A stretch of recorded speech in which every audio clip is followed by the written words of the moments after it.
Yo, what's up? ကျွန်တော်ခုပါမတွေ့ရကြပြီနော်ဒီနေ့ကကျွန်တော် University သွားကြရမလို့ဆိုတော့အိမ်မှာနောက်ကြမှာထားတယ်ပုံမှန်ဆိုစောကြီးထားတာလीနော်အဲ့တော့တရက်တလေတော့အိတ်တာပေါ့မနက်စာတော့ကျွန်တော်အကြိုက်ဆုံးလက်ဖက်ရည်နဲ့များစားတယ်ပြီးတော့နှစ်ပတ်ပြည့်ပြီဆိုတော့ကျွန်တော်အိတ်ရကင်းလဲတယ်ကျွန်တော်နှစ်ပတ်တခါအိတ်ရကင်းလဲတဲ့အချင်းရှိတယ်တန့်နေမှာကြိုက်တာပြီးတော့အခန်းကိုလည်းတန်ရှင်းလောက်တာပေါ့လေဒီစီလဲပါညာဒါကတော့နေတိုင်းလုပ်နေတဲ့ကိစ္စရက်တွေပဲခုကတော့မနက်ခင်းက protective ဖြစ်နေဖြတ်တန်းရအောင်လို့စာအုပ်ဖတ်ဖို့အတွက်စာအုပ်ယူရင်စာအုပ်ယူရတော်တော်ကြာတယ်ဗျထင်တယ်လို့မလို့သိရမှာရွှေရခတ်တယ်လीနော်ဒီနေ့တော့ကျွန်တော် Robert Greene ရဲ့မာယာပညာဆိုတဲ့စာအုပ်ဖတ်မယ်ဆရာ Morisha ဘာသာပြန်ရေးထားတဲ့စာအုပ်ပေါ့လေဆရာ Morisha စာအုပ်တွေတော်တော်လေးကျွန်တော်သဘောကျတယ်ဒီလိုနဲ့ကျွန်တော်တနင်္လာနေ့လောက်စာအုပ်ဖတ်ဖြစ်တယ်စာအုပ်ဖတ်ပြီးတော့ကျွန်တော်ဆောင်းပွဲလဲနီးပြီဆိုတော့စာလုပ်ရမယ်အဲ့တော့စာလုပ်အောင်မယ်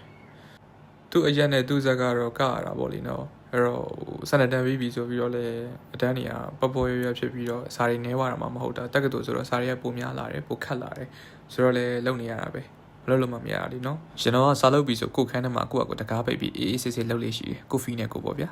အဲ့တော့ညောင်းလာရင်အောက်ဆင်းထိုင်နေဟိုလဲဒီလဲနဲ့လုပ်တယ်ပူညောင်းလာလို့ရှိရင်လှဲပြီးတော့ပါလုပ်တယ်ဒါတွေကတော့အမြဲလုပ်နေကြပုံစံတွေပဲနေ့လယ်လောက်ကျတော့ကျွန်တော်လက်ဖက်ရည်တောက်တယ်အမှန်တိုင်းပြောရရင်ကျွန်တော်လက်ဖက်ရည်အရင်ကြိုက်တယ်ကျွန်တော်ကဗမာနဲ့ဟိန္ဒူဆက်တာဗျအဲ့တော့ဗမာတွေကလည်းလက်ဖက်ရည်ကြိုက်တယ်ဟိန္ဒူတွေကလည်းလက်ဖက်ရည်အရင်ကြိုက်တယ်အိန္ဒိယမှာရောမြန်မာပြည်မှာရောဟိန္ဒူတွေပွဲလုပ်ပြီးဆိုလို့ရှိရင်လက်ဖက်ရည်ကမပါမဖြစ်ပါတဲ့အရာပဲအဲ့တော့ကျွန်တော်လည်းကြိုက်တယ်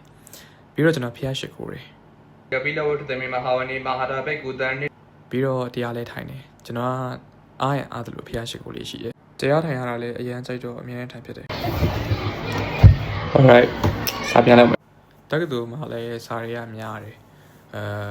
တော်တော်လေးလောက်ရတယ်တချို့ဟာတွေဆိုလည်းခက်တယ်